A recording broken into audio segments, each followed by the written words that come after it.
From the free throw line. Here's James. He was looking for contact from Jermaine O'Neal, got a piece of it. Wade. Oh, a facial.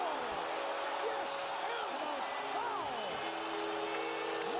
Wade going right, and Anderson Varejao. Dwayne Wade is in the final year of a long, illustrious career. In his prime, he was killing defenders with his insane speed, athleticism, strength, skill, and talent. He was a stone-cold killer that could win you a match purely by himself. He will retire as the third best shooting guard of all time, only behind Kobe and MJ. And today, I want to analyze and celebrate just how amazing Dwayne Wade was in his prime. Dwayne Wade made a living at the rim. He would drive into the trees and often with bad intentions. With all of his skills, athleticism, and talent, he was one of the best and most ferocious drivers that the NBA has ever seen. Dwayne Wade's nickname was the Flash, and that's because he possessed insane speed. He used that speed to accelerate to the rim at will, leaving his defenders chasing shadows. He was so quick that even when it seemed like he had nowhere to go, he would still find little pockets of space to slip through the defense. Not only was he fast, but he was also super agile, and that allowed him to change his angle of attack if his path was blocked. He had an insane Euro step, which would fake the hell out of opposing centers. The crazy thing was that he would perform really crafty moves like the Euro step, but in an explosive manner, because he was just that fast and had that great of body control. Not only was he really quick, but he was really skilled and creative as a finisher. Some players are really good at slowing down from a pass position to finish, but with Wade, he could finish with a soft touch, even going at 100 miles an hour. Even if the defender forced him away from the rim at a bad angle, he could still use finger rolls, floaters,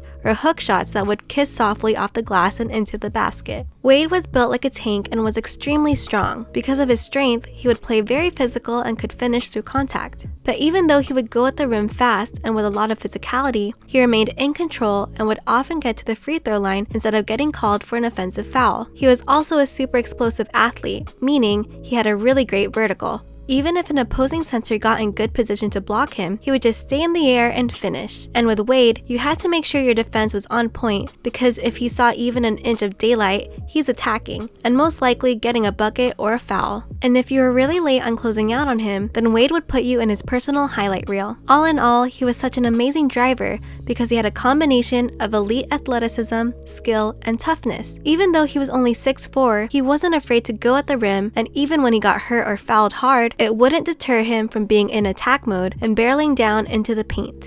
For Durant. Oh, Wade, what a play! Wow. Oh, wow!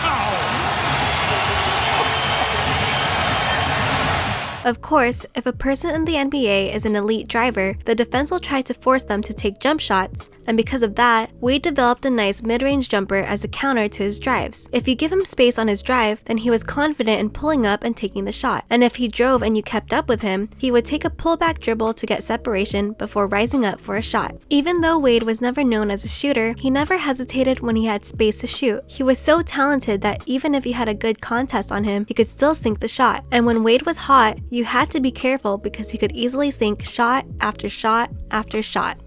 Big up Pierce. A look. 3 to shoot. Oh, what a shot by Wade! When used in the pick and roll, Wade was damn near unstoppable. Once he got ahead of steam, or if his defender got lost in the pick, then there's just no hope of containing him. In his book, Kobe said that Wade would literally disappear under a pick, and it's because he was just so fast that he could slither through the smallest cracks of the defense and still create space to finish. He was already super hard to guard one-on-one, but when coming off a pick, he was just not fair. However, D-Wade wasn't just one-dimensional in the pick and roll. He knew how to read pick and roll coverages and knew when to take a mid-range or a floater. He could also pass out of the pick and roll, always making the right read. And because he was so good off the dribble, people forget that he was also elite in the pick and roll. Even though he had the ball a lot, Wade was also capable of playing off the ball. In transition, he was good at filling up the lanes to get easy layups. Because he had such great acceleration, he could catch up to a play far ahead of him and still have enough time to get the pass and finish. He was also good at getting the ball off a handoff and using that momentum to get himself to the rim or getting open for a jump shot. When LeBron came to Miami, Wade gave up a lot of his ball handling duties, and as a result, he learned to become a better off-ball player. He developed into a good cutter, knowing when his defender wasn't tight on him or when to cut after LeBron would collapse the defense. He also developed a catch and shoot game with LeBron, and while being off the ball was never his strong suit, he was able to adapt and added those elements into his game. Wade's ability to pass is actually something that he was very good at and doesn't get enough credit for. Even though he's known as a shooting guard, he did quite a bit of playmaking for his team. Part of that was drawing in the defense and passing out to the open guy. However, he was also really good at spotting when his teammates gained a step on their defenders and made the pass to them. In the seasons before LeBron came to the Heat, he was doing a lot of playmaking and he constantly showed that he could make the right pass. He also had a really good touch on his lob passes, and he and LeBron made some incredible alley-oop plays. For as good of a scorer as Wade was, he was always willing to make the right play and put his teammates in a position to score, and he was never a ball stopper type player. And Wade, baseball pass to LeBron. That was that pass? 92 One end to the feet. other. I mean, LeBron can go get it, but I'm telling you. Later on in his career, Wade developed a nice post-up game when he couldn't get all the way to the rim. He was really crafty, using fakes to get the defender leaning or out of position before taking a fadeaway or a turnaround floater. Even though he wasn't as speedy late in his career, he knew when to use change of pace moves to get his defender panicking. Make no mistake though, he was still quick and had great footwork and could get by players using his body to set himself up for a quick drop step. He also was great at using shoulder fakes to freeze his defender before spinning by him. He even had great counters in his post-ups using up and under. And of course, like any great two-guard, he has a good post-up fadeaway. He was always controlled, waiting for his defender to commit before taking a shot. His post-up game showed how versatile and how much of a hard worker Wade was to keep adding to his offensive game. Even if he lost a step later on in his career, his post-ups allowed him to still use some of his quickness as well as his strength to score on people.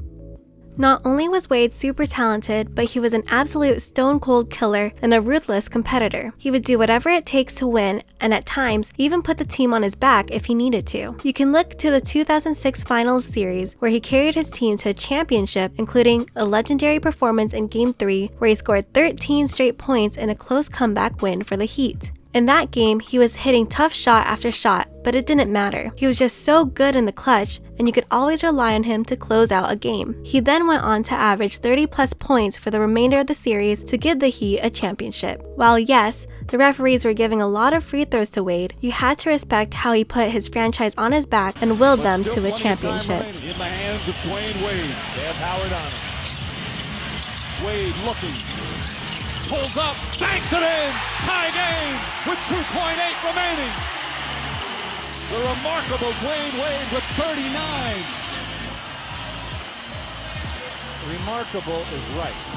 Dwayne Wade had an elite wingspan for a guard at 6'11", and he used his wingspan to be an amazing shot blocker for a guard. With his speed, he was able to close out fast or recover on his opposition, allowing him to still block the shot even if the defender got a step on him. His wingspan, mixed with his vertical, allowed Wade to reject people much taller than him. But just as he was fearless when driving, Wade was never afraid to challenge anyone at the rim, and as a result, he has had some insane highlight blocks in his career. He has the second most blocks of all time for a guard and has the most playoff blocks of all time for a guard. Even though Jordan has more blocks, most people would agree that Wade is the best shot blocking guard of all time. How about D-Wade comes right now? That's a heck of a block. And he dapped him up afterwards. Give me that. Dwayne Wade was the third best shooting guard and an all-time great for a reason. He was a ruthless attacker of the basket, one of the fastest, strongest, and most athletic guards ever. He could get by you with ease and yet finish with soft touches. No matter what angle and no matter how you guarded him, he was so crafty and agile that he could still score on you. And since you had to protect his drive, he could hit you with his patented dribble pullback and mid-range shot. If his shot was falling, then there's really nothing you could do but hope he misses. It's also worth noting that despite his individual talent, he was never egotistical enough to make the team all about him. He was never afraid to pass or trust his teammates, and as a result, he was a really good playmaker. Because of his unselfishness, other superstars like LeBron and Bosh were willing to play with him, knowing there wouldn't be any issues. In fact, Wade tailored his game around other plays.